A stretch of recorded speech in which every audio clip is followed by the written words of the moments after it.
Peace, peace, peace. Welcome back to my channel. If you are new here, please click subscribe. It will change your life.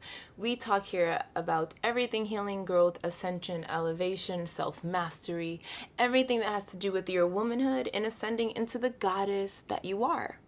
Initiating you into your goddesshood, let's say. Welcome, y'all. Today I want to talk about the lessons that I have learned on this incredible path of following your heart, leading from the heart, living from the heart, listening to God's guidance, universal guidance, and what happens when you do. So, let's get into it. First thing is first. For the women that are armored, like I was, living in their masculine, not expressing emotion, not allowing themselves to feel the depths of their emotion, please know that being closing off your emotions, your center of communication with yourself and with others in your environment, turning off your senses will turn off your blessings. Because just like we ask God for things, things show up when we ask. Now, they show up in the ways that is best to serve us, and that doesn't always mean the way that we picture it to come. So when we are closed off and not connected to our senses, our intuition, our feeling, our heart, we are in some ways turning off our blessings and not connecting to our blessings and not being open to receive and being receptive to them because we are closed off. When you are closed off, you close off your blessings. Open up, beloved. That is 1. 2. Healing is not meant to be a chore. It is an unfolding. It is a journey. It is a mystery school where you get to explore yourself, get to know yourself, embody all different kinds of yourself, depending on which one feels good, more pleasurable, more yummy, the one that you want to be, that will give you the abundance, the love, the community, the joy, the play that you desire. But it's important to know that it's not a chore. When it's feeling like a chore, then we're moving out of alignment. That's why our heart is important. Being connected to our senses, our feeling is important. If it's not feeling good, we need to give ourselves silence to understand, why is healing feeling like a chore? Because healing is not a chore. It is a natural cycle. It is a natural process of life. I just want to make sure I am not getting in the way of it. I want to make sure that my lifestyle, my intentions, my habits, my thoughts, my beliefs, my words are moving me through my limitations, and moving me through my challenges, and not making me stuck or holding me in my blockages and my patterns that aren't serving my highest good and my ascension and what I came here to be and do on earth. Healing is an unfolding. Trust your guidance. It is not a chore. It is an unfolding for you. Trust your guidance. You are your own healer. You are a self-healer. You are an empowered woman. You know what you need to do to heal. You just have to slow down to give yourself the opportunity to feel, connect back to your senses, not be so closed off to the world, get a sense of the world, get a sense of how you're feeling in connection with the world and the spaces and the people that are around you. Get a feeling for that so then you can distinguish in what ways you need to heal or move. So healing is not feeling like a chore, and life is feeling good. Now lesson 3 is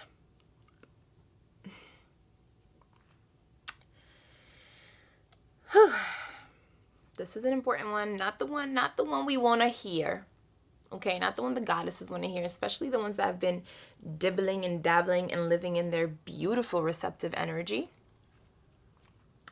The more action you take from what you hear from the universe, from the conversation that you are having, which is life, the more God, universal power, whatever you believe in, will tell you.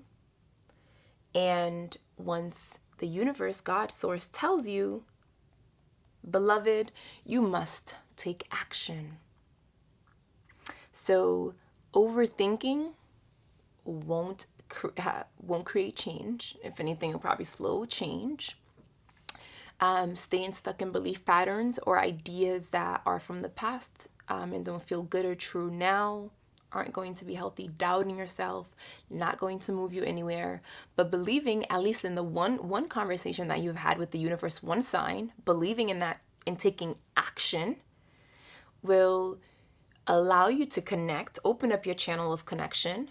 And the more you trust in that connection, the more you act on that connection, the more you listen to it, right? You create that, there's an action after the feeling, the sensation, the knowing. You take an action, then that's all you have to do. That's the only job, is take the next action. Listen to what the intuition, source, spirit is telling you. Take that action, and then from that action you build more trust. And then as you're building more trust, your channel is more open, then you receive more, and you're able to eventually, as you are working through your stuff, become an open, clear channel. And I think that comes with age. The wisdom of the years of being here on planet Earth, but also how much you take care of your vessel, you take care of your mind, you take care of your body, all the things that you have to take care of, your mental health, your spiritual wealth, your health, your space, your spiritual wealth too. Because we all deserve the good abundance from the incredible karma that we create in the world. And lesson number 4 is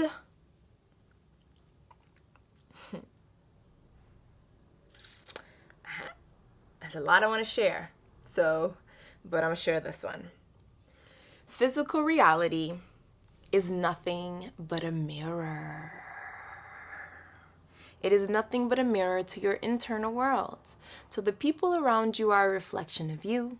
Your work is a reflection of you. Your experiences are a reflection of what's going on inside of you. The outside world is merely a reflection of your internal world. So if you can take the names out of the people, if you can take the titles and the roles out and the hierarchy and all the other ways we are socialized, just take it all out and just see whatever systems of energies you are engaging with are telling you something about you, then it gives you a clearer understanding, gives you more clarity to understand, why am I engaging with this system? Why am I engaging with this energy in this way? What about me? What about my internal world is manifesting this in this way? This gives you all the power to be able to change what you want to change about it. So this perception change essentially gives you your power back, because you're like, okay, so if I am the goddess, the creator of all of this beauty and some not beautiful things, and I have control over that, because the one thing I do have control over in this chaotic world is myself. So if I have control over my internal world, that means in some ways I have control over my external world, the physical world. And how do I use that power to create the life that I want then? The internal world that I want. That's why many people focus on their external world, which is a volatile, changing, ever-changing thing, similar to your internal world.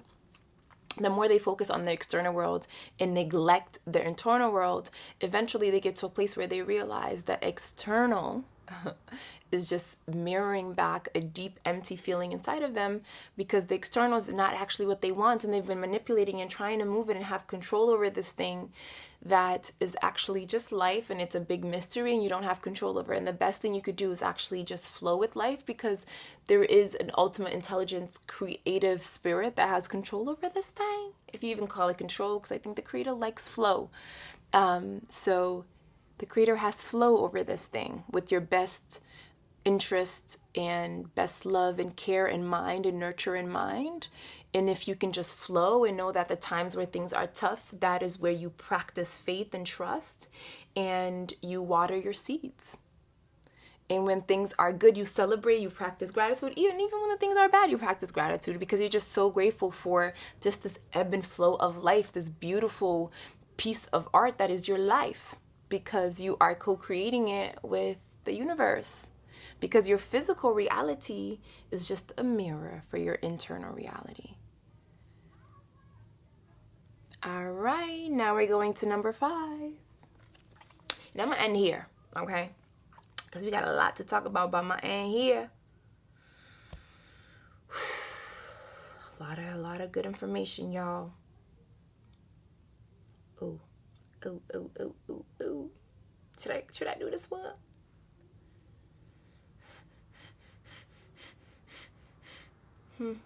Okay, so many things. I will do this one. Okay. So this is connected to your passion, to your creativity, to your purpose, what you are here to do. What have I learned about that? What I have learned is your purpose and who you are connected. They are the same thing. You can kind of fillet it and you can see the purpose in the person, but it's kind of one piece. It's the same thing. So if you are searching for your purpose, you are searching for yourself. You are curious. You are wanting to know who am I and what am I here to do? Why am I having this experience? What is this experience about? You are wanting to connect to your authentic self, which is what I love to do and help people reconnect to, because it feels so good to belong to yourself and be who you are authentically in the world, even if others judge or misunderstand. The peace that comes with you knowing yourself and living in your truth and your integrity is the peace we are all looking for. So who are you is directly tied to your purpose. And the beauty about that is we are meant to be beings. We are human beings, right? So we just want to be. And if we are going to exchange or barter and share ourselves with the world, some kind of offering, we would want it to be something that is authentic, easy, yummy, something that's fun, right? Because it's who you are. You do it with ease. So your purpose is directly tied to who you are, what you love doing, what values you hold, what is the thing that you hold the nearest to your heart, who are the people that influence you, what communities do you wish to belong to, what is the thing that Earth needs the most right now from your point of view? What medicine does the Earth need most right now? The people on Earth, the actual Mother Gaia being Earth. Your purpose is directly tied to who you are. You gotta find out who you are. And it's really a choice. That's another thing I've learned. Who you are is so grand, so big, so wide, so deep, so dark, so light, so complex, that it is a constant rediscovery of discovering of who you are. But you get to choose who you want to embody. So this journey is about learning the many selves that is internally, and then also wanting to connect and get clear about the one that you want to embody for this life, for what you came to do, what is connected to your story. And that is all, y'all. I will stop there and let you know that you are directly tied to your purpose, beloved. Enjoy yourself. Take care of yourself. You are the most important person in the whole wide world. Don't you ever forget it. Mwah, mwah, mwah. I love you. Subscribe, and I will see you in the next video. Peace.